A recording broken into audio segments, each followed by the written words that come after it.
우리가 말들의 입에 재갈 물리는 것은 우리에게 순종하게 하려고 그 온몸을 제어하는 것이라.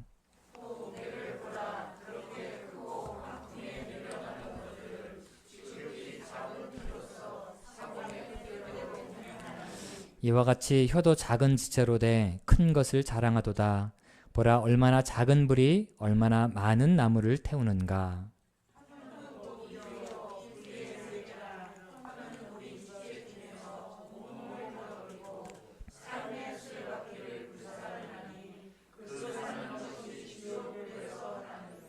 아멘. 민수기 14장 26절에서 30절까지의 말씀을 한 절씩 교독하겠습니다. 여호와께서 모세와 아론에게 말씀하여 이르시되.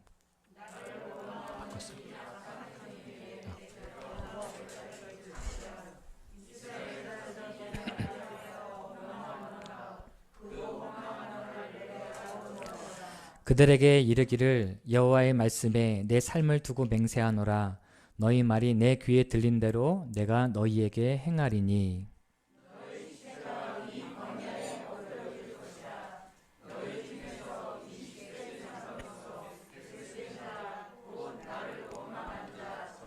함께 읽겠습니다.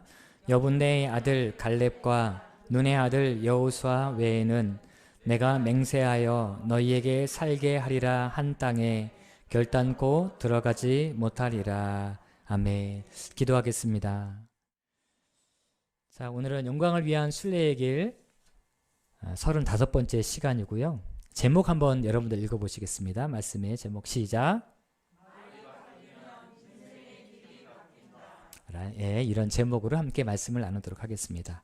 자, 먼저 오늘은 영상을 하나 보면서 설교를 시작을 하도록 하겠습니다. 지은 쌀밥이 있습니다. 그리고 각각의 병에 좋은 말과 나쁜 말을 붙이면 실험 준비는 끝입니다. 고맙습니다.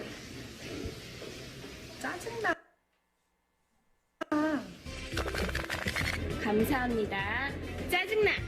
아, 예쁘다. 아유, 짜증나. MBC 아나운서실과 일반 사무실 모두 5곳에 전달했는데요.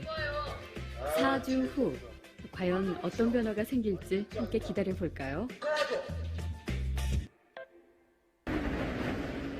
4주 후. 안녕하세요. 맡긴 물건 찾아왔습니다. 아, 맡기신 물건이요? 이거죠? 그리고 여기요. 두 눈을 믿기 힘들 정도로 차이는 분명했습니다. 고맙습니다는 예쁘잖아요. 하얗고 뽀얀 곰팡이가 많이 생기긴 했는데 하얗고 뽀얀 곰팡이가 있고요. 이거는 좀 짜증나는 곰팡이가 생겼달까? 이 붙은 이름 그대로 따라간 것 같아요. 좋은 말을 들려준 쌀밥에선 구수한 누룩 냄새가 났지만 나쁜 말을 들려준 쌀밥은 썩어버렸습니다. 대체 어떻게 했길래 이런 차이가 난 걸까요? 사랑해 사랑해 너무 예쁘다 고맙습니다 다다다다다 쏘아붙고요. 그리고 나서 가끔 얘 보잖아요. 그럼 많은 얘기도 안 했어요. 너무 미워 짜증나 이렇게 하고 딱 놓거든요. 근데 저도 진짜 신기한 거예요. 차이가 이렇게 확연하게 보이니까. 저 사실 처음 이 실험 의뢰를 받았을 때 반신반의했거든요. 이 말 한마디로 이렇게 차이가 생길까. 근데 눈으로 딱 보니까 저도 사실 좀 안 믿겨지고요. 신기하죠. 귀가 어디 달린 것도 아니고 여기 세반고리관이 들어가 있는 것도 아닌데 혹시 우리가 모르는 귀가 밥에 있나요? 3, 4일부터 이쪽이 막 변화가 되니까 좋은 말을 해야 되겠다라는 생각? 그다음에 사람들한테도 속상한 일 있거나 이랬을 때도 좋은 말을 많이 해서 이 사람들이 더 변화됐을 때도 이렇게 변화되지 않을까라는 생각도 해봤어요. 굉장히 좀 놀랐고요. 처음에 주셨을 때는 과연 될까라는 생각을 많이 했었는데요. 이제 이렇게 된 거 보니까 이쁜 말을 좀 많이 써야 되겠다는 생각이 듭니다.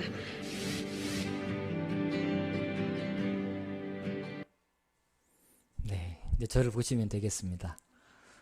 실험 결과가 너무 놀랍죠. 네, 밥은 살아있는 친구가 아니죠. 네, 근데 살아 생명력이 없음에도 불구하고 우리의 말 한마디가 얼마나 큰 영향력을 끼치는지 알게 되는 그런 실험이라고 생각합니다. 제가 실험한 게 아니고요. MBC에서 한 방송사에서 실험한 그런 실험의 결과입니다. 우리들은 이 땅에 살아가면서 많은 말을 하면서 살아가고요. 많은 말을 들으면서 살아갑니다. 그러나 실험 결과에서 보는 것과 같이 말에는 우리들이 생각하지 못했던 큰 힘이 있다는 것을 우리가 꼭 기억해야 합니다. 여러분들 어떤 소리를 평상시에 듣고 살아가시는지 모르겠어요. 평상시에 슬픈 노래를 좋아하시는 분들이 계세요. 슬픈 노래를 좋아하시는 것은 그냥 나는 내 취향이라고 생각하실 수 있겠지만 그 슬픈 노래는 내 삶을, 내 몸을 어떻게 만들어갈지 이 실험을 통해서 우리가 조금은 예상할 수가 있습니다. 여러분들 아이들 학교 보내고 난 다음에 집에서 텔레비전 틀으시면서 막장 드라마 보시는 분들도 계시잖아요. 네. 막장 드라마의 그 스토리는 대부분 막장이죠. 아름답고 즐거운 행복한 그런 이야기가 나오는 것은 아닙니다. 그런 소리를 우리가 날마다 듣고 반복적으로 계속 듣고 이 세상을 살아간다면 과연 우리의 몸은 어떻게 될까요? 그러니 우리가 무엇을 듣는지 굉장히 중요합니다. 가요 하나를 들으셔도 가요를 듣는 것과 동요를 듣는 것과 찬양을 듣는 것은 전혀 다른 결과가 나올 수 있다는 것을 우리가 기억해야 돼요. 그래서 우리가 즐겁고 행복한 노래들을 들으실 때 특별히 찬양을 많이 들으시면 참 좋겠다는 생각이 듭니다. 그리고 우리 아이들의 귀에도 말씀의 소리들이 자꾸 들려줬으면 좋겠어요. 아이들이 평상시에 듣는 것들이 방탄소년단의 어떤 그 노래들만 날마다 듣고 있다면 글쎄요, 우리 아이들의 어떠한 그 몸적인 이런 현상들이 어떻게 될지 우리가 조금 상상해 볼 수 있다라고 저는 생각을 합니다. 사람의 말은요, 양날의 검과 같다라고 말씀드릴 수 있어요. 그래서 말 한마디로 사람을 죽일 수도 있고 사람을 살릴 수도 있습니다. 사람에게 상처를 줄 수도 있고 상처 입은 사람을 회복시킬 수도 있고 치유할 수도 있어요. 그리고 말로 꿈을 죽일 수도 있고 말로 꿈을 무너뜨릴 수 있다는 것을 우리가 꼭 기억해야 합니다. 오늘 첫 번째 읽으셨던 야고보서 말씀을 보면 말의 힘을 말들의 입에 물리는 재갈과 큰 배를 움직이는 작은 키에 비유해서 설명을 하고 있습니다. 우리들은 이 말씀을 통해서요, 아주 중요한 원리 한 가지를 깨닫게 돼요. 오늘 읽은 본문의 말씀 3절에서 5절까지의 말씀을 한 절씩 교독하시도록 하겠습니다. 자, 우리가 말들의 입에 재갈 물리는 것은 우리에게 순종하게 하려고 그 온몸을 제어하는 것이라.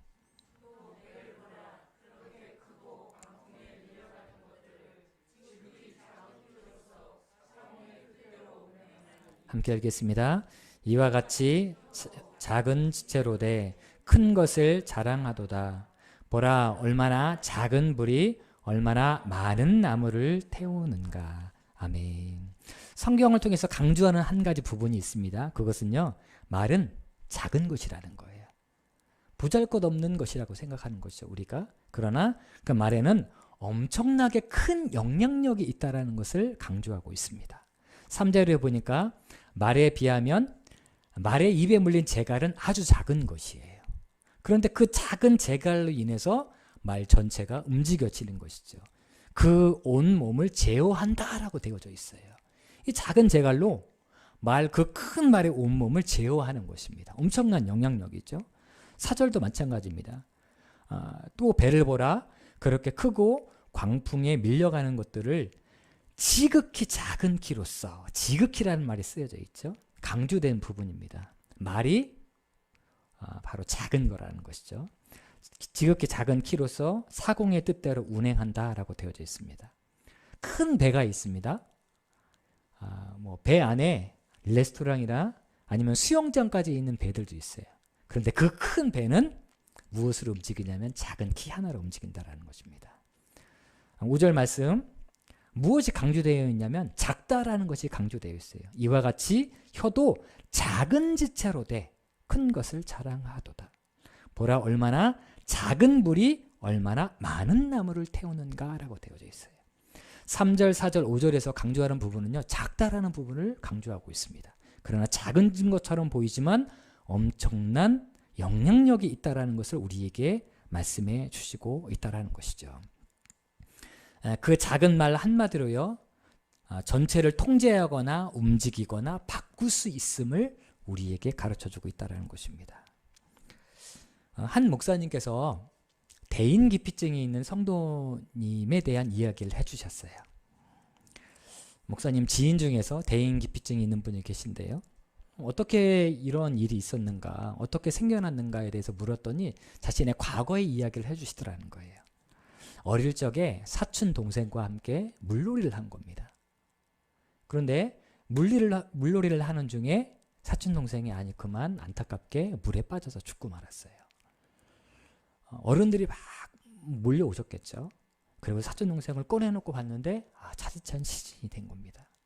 다들 너무 안타까워하고 있는데 그때 이분의 아버지가 와서는 이렇게 이야기를 하더라는 것입니다. 차라리 네가 대신 죽었어야 됐어 라고 아버지가 얘기했다라는 거예요. 딱 한마디를 한 겁니다. 그런데 그 짧은 한마디가 이분의 평생의 상처가 되었다라는 거예요. 작게 느껴지는 말 한마디가 한 사람의 삶을 파괴해버린 것입니다. 저는 말하면 생각나는 사람이 꼭 기억에 남는 한 사람이 있는데 바로 신창원 씨입니다. 제가 예전에도 한번 소개해드린 적이 있는데요. 탈옥수 신창원 씨 아마 다 아실 겁니다. 한때 나라를 떠들썩하게 했던 탈옥수 신창원인데요. 그런데 그가 신창원 907일의 고백이라는 책을 썼습니다.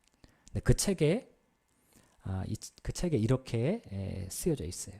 지금 나를 잡으려고 군대까지 동원하며 엄청난 돈을 쓰는데 나 같은 놈이 태어나지 않는 방법이 있다.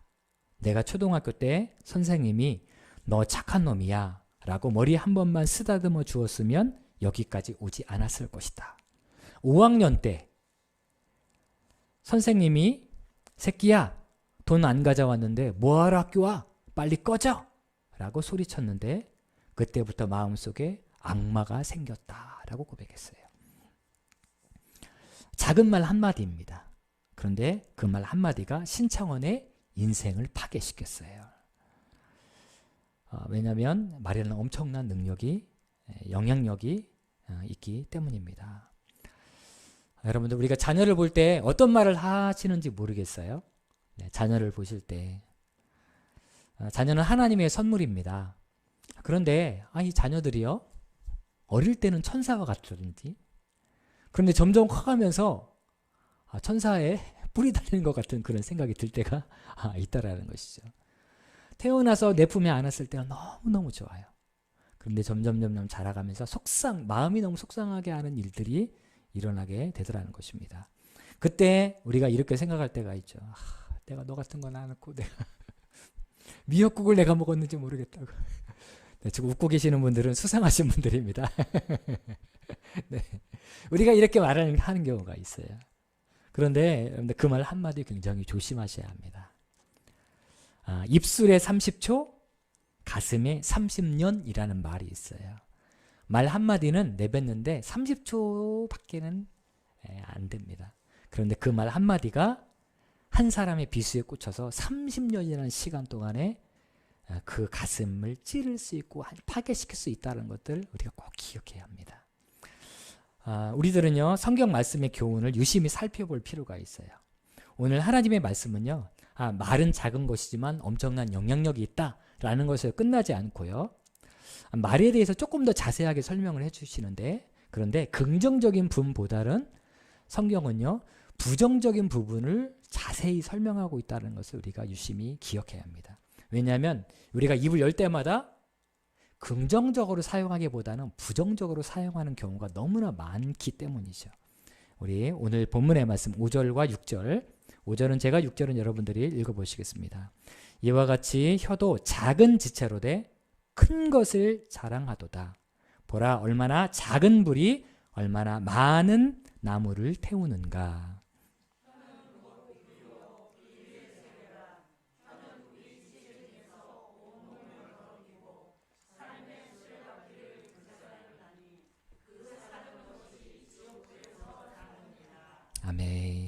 이와 같이 혀도 작은 지체로 돼 그것을 자랑하노도다. 보라 얼마나 작은 불이 얼마나 많은 나무를 태우는가 라고 되어져 있습니다. 제가 어릴 적에 저희 집이 아궁이가 있었습니다. 아궁이에 큰 가마솥에 밥을 해 먹었었어요. 그러다가 이제 압력밥솥도 나오고 전기밥솥도 나오고 그랬었습니다. 아궁이에 그 불을 떼는 것들을 늘 어머니가 떼시는 것을 보았고 저도 옆에서 나무 하나씩 집어넣는 그런 일이 있었어요. 근데 어느 날 제가 그 불을 지폈습니다. 아궁이가 아닌 집 옆에 쌓여져 있는 그 집단에다가 제가 불을 지펴서 온 집을 태울 뻔한 일이 있었습니다. 그때 무엇으로 그렇게 했냐면요. 작은 송량캡이 하나였어요. 예전에는 송량을 사용하셨죠. 송량을 동그란 이렇게 돼 있는 송량에서 하나씩 빼서 쓰는 그런 송량이었습니다. 그래서 송량으로 이렇게 탑도 쌓아놓고 이렇게 놀았던 그런 기억이 나요. 근데 작은 송량 하나예요. 그런데 그 집으로 저희 집을 다 태울 뻔했습니다. 그게 엄청난 능력이죠. 자, 그리고 6절에 보니까 혀는 곧 불이요 불의 세계라. 혀는 우리 지체 중에서 온몸을 더럽히고 혀 때문에 온몸을 더럽힌다는 거예요. 뿐만 아니라 삶의 수레바퀴를 불사른다라고 되어져 있습니다. 자, 한번 더 띄워주세요. 옆에 작은 그림이어서 보이실지 모르겠는데 이게 수레입니다. 수레에 바퀴가 있죠. 수레는 짐을 싸서 나르는 그런 이제 도구입니다. 그런데 저 수레에서 바퀴가 불타버리면 어떻게 될까요?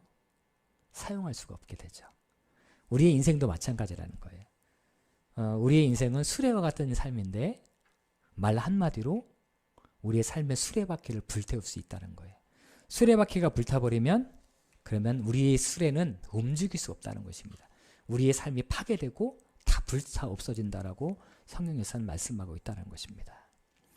말 한마디가 인생의 수레바퀴를 불태운다는 진리를 출애굽한 이스라엘 백성들도 경험을 하였습니다. 우리가 지지난주에 우리가 들었던 말씀인데요. 지지난주에 이스라엘 백성들이 가데스 바네아에서 가나안 땅에 정탐을 하게 되죠. 몇 명이 정탐하러 갔죠? 네, 12명이 정탐하러 갔죠.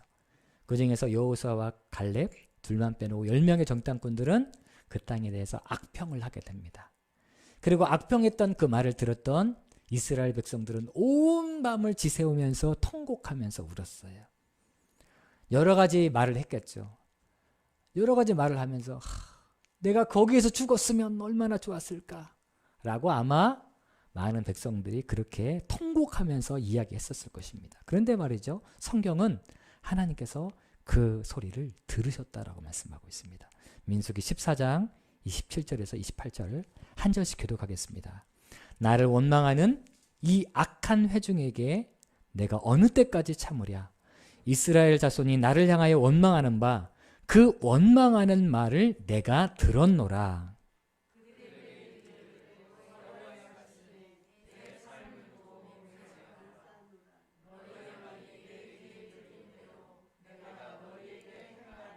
아멘. 하나님께서요 다 들었다고 말씀하셨어요.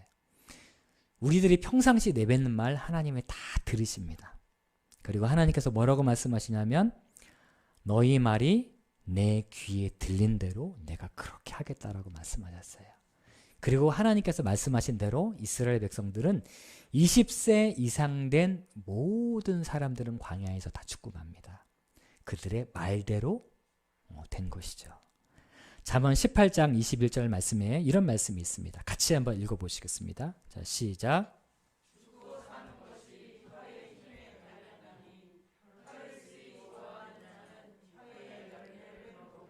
아멘. 여러분들 죽고 사는 게 작은 말 한마디에 달렸다라는 거예요. 그런데 혀를 쓰기 좋아하는 자는 어떻게 돼요? 말에요 열매가 있다는 거예요. 우리가 입을 열어서 씨앗을 뿌렸잖아요. 반드시 열매를 맺는다라는 것입니다. 선한 말이든 악한 말이든 반드시 열매로 돌아오게 되어져 있어요. 자, 시편 109편 17절 18절의 말씀을 교독하겠습니다.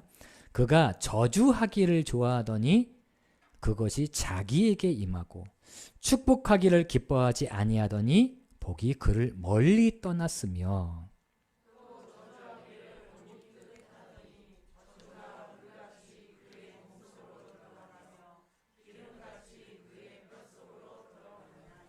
아멘. 자, 무심코 던진 말, 이것이 반드시 우리에게 열매를 맺어지게 됩니다. 저주하기를 좋아하는 사람은요, 그 저주의 열매를 자신이 얻게 돼요. 평상시에 축복하지 못하는 말을 쏟아냈던 사람들, 그 축복하지 못하던 그 말이 우리의 삶의 열매로 맺어진다는 것을 잊지 말아야 합니다. 더 충격적인 것은 18절이에요. 또 저주하기를 옷 입듯 하더니, 옷 입듯 하다라는 뜻은요, 날마다 입을 열 때마다 이런 사람을 죽이는 말, 저주의 말, 잘못된 말만 쏟아내는 사람이에요. 이런 사람에게는 어떤 결과가 있느냐? 저주가 물같이 그의 몸속으로 들어간다고 돼 있어요. 그리고 기름같이 그의 뼛속으로 들어간다라고 이야기를 하고 있는 것입니다. 말 한마디가 굉장히 중요한 거죠. 성경 말씀에서 하나님께서 항상 기뻐하고 쉬지 말고 기도하고 범사에 감사하라고 돼 있잖아요. 날마다 기뻐하고 감사하라고 말씀하신 이유가 있어요. 말에는 권세가 있기 때문에 날마다 기뻐하고 하나님 감사합니다. 근데 육신이 연약해요. 그럴 때 주님 저는 왜 이럴까요? 저는 왜 이렇게 연약한 육체를 가지고 태어났습니까? 라기보다는 주님, 주께서 고치실 것을 믿습니다. 하나님께서 내 삶을 새롭게 하실 것을 믿습니다. 믿음의 말을 선포하세요. 그 말이 우리의 삶의 열매로 맺어지게 될 것입니다. 한 성도님의 간증입니다. 아이를 키우는데 아이를 키울 때 너무 속상한 거예요. 그래서 너무 속상한 마음으로 화가 치밀어 올라서 아이에게 이렇게 얘기했다는 것입니다. 이 아무짝에도 쓸데없는 자식아! 라고 얘기했다는 것이에요. 네, 웃으시는 분들 네, 살짝 네, 그렇습니다. 그런데요, 그 말을 내뱉고 난 다음에 갑자기 성령께서 이런 말씀을 하시더래요. 너의 말대로 해주랴? 라고 성령께서 말씀하시더래요. 네 자식을 아무짝에도 쓸데없는 자식으로 내가 만들어주랴? 라고 성령께서 2번이나 반복해서 말씀하시더라는 것입니다. 그래서 그 자리에서 회개했다는 거예요. 한국 사람들은 너무 말을 쉽게 내뱉습니다. 그리고 한국 사람들이 많이 하는 말 중에서 하나가 무엇이냐면 죽겠다예요. 네. 아침에 일어날 때 기지개를 펴시면서 어떻게 하시죠? 아유 죽겠다 이러시잖아요. 그렇죠? 죽겠다로 시작을 하세요. 그리고 아플 때는 어떻게 말씀하시죠? 아파 죽겠네 이렇게 얘기하시죠. 네. 그리고 좋을 때는 어떻게 얘기하세요? 좋아 죽겠다 이렇게 얘기하시잖아요. 기왕이면 좋은 말 놔두고 왜 죽겠다는 말을 쓰는지 모르겠어요. 우리가 자신에게도 함부로 말을 하지 말아야 되고 자녀들에게도 함부로 말을 하지 말아야 합니다. 말은 반드시 열매가 있고 그 열매는 나의 삶뿐만 아니라 내 자녀들에게까지 그 열매가 맺혀진다는 것을 우리가 꼭 기억해야 돼요. 그래서 입을 열 때마다 사랑의 말, 축복의 말, 긍정의 말, 비전의 말, 소망의 말을 자꾸 해야 하는 것입니다. 믿음의 사람들이 우리의 입술에 파수꾼을 세워야 된다는 것을 꼭 기억해야 합니다. 여러분들 말의 힘은요 엄청납니다. 하나님께서 천지창조를 하실 때 무엇으로 창조하셨죠? 말씀으로 창조하셨어요. 빛이 있으라. 하나님께서 뚝딱뚝딱 하신 게 아니에요. 그냥 빛이 있으라 말씀하셨어요. 그런데 그 말씀에 의해서 빛이 만들어지고 천지가 창조된 것입니다. 뿐만 아니라 예수님도 말씀이십니다. 요한복음 1장 1절의 말씀인데요. 한번 여러분들 자막을 보시고 읽어보시겠습니다. 시작.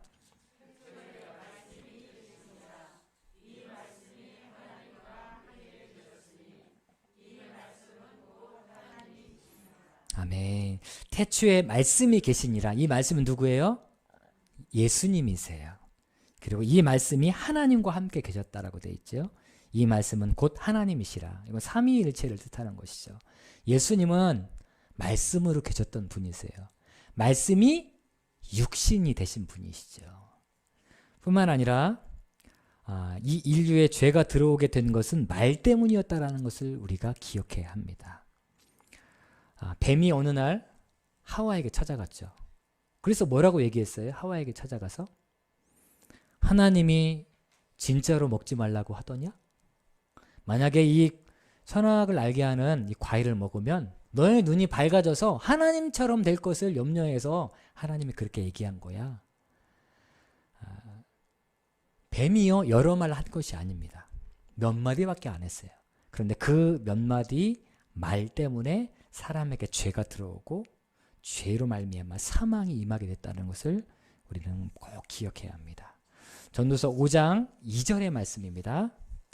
한번 읽어보시겠습니다. 시작.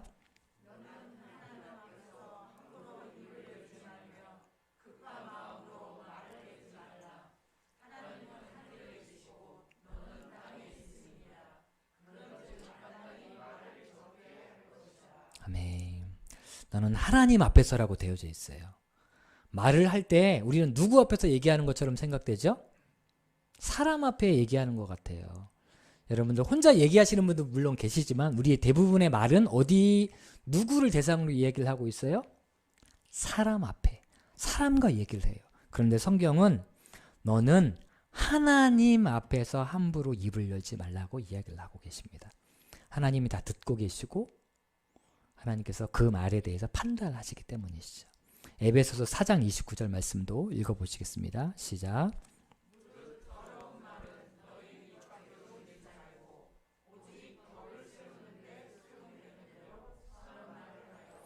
듣는 자들에게 은혜를 끼치게 하라. 아멘.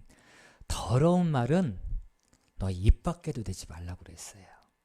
그리고 선한 말, 오직 덕을 세우는 선한 말을 해서 모든 이들에게 무엇을 끼쳐야 돼요? 은혜를 끼치는 삶으로 살아가야 합니다. 여러분들 가장 조심해야 되는 사람들이 있어요. 가족들에게 조심하시기 바랍니다. 교회에 오셔서 일주일에 한 번 보시는 성도님들께 악한 말을 쏟아내는 사람들은 별로 없어요. 그런데 대부분 우리의 말은, 잘못된 말은 어디에서 쏟아냅니까? 가정에서 쏟아내요. 조심하셔야 합니다. 그 말대로 열매가 맺혀진다는 것을 꼭 기억하셔서 여러분들의 입술이 변화되어야 됩니다. 여러분들의 입술이 변화되어서 나 자신에게 선포할 때도 긍정적인 말을 하셔야 돼요. 믿음의 말을 하셔야 합니다. 주님, 주께서 저를 새롭게 하실 것을 믿습니다. 하나님께서 소망이 넘치게 하실 것을 믿습니다.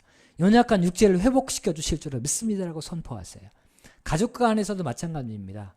가족 간에서도 너무 쉽게 입을 열어서 아무런 말을 쏟아내지 마시고 말에 권세가 있고 힘이 있고 능력이 있고 영향력이 있다는 것을 기억하시면서 은혜로운 말을 가정에서 하시기 바랍니다. 그러면 여러분들의 가정이 바뀌어지고 여러분들의 삶이 바뀌어지고 하나님께서 우리의 삶을 치유하시고 회복하시는 놀라운 은혜를 경험하시게 될 것입니다. 이 시간 우리 함께 찬양하겠는데요. 십자가의 길 순교자의 삶이라는 이런 찬양입니다.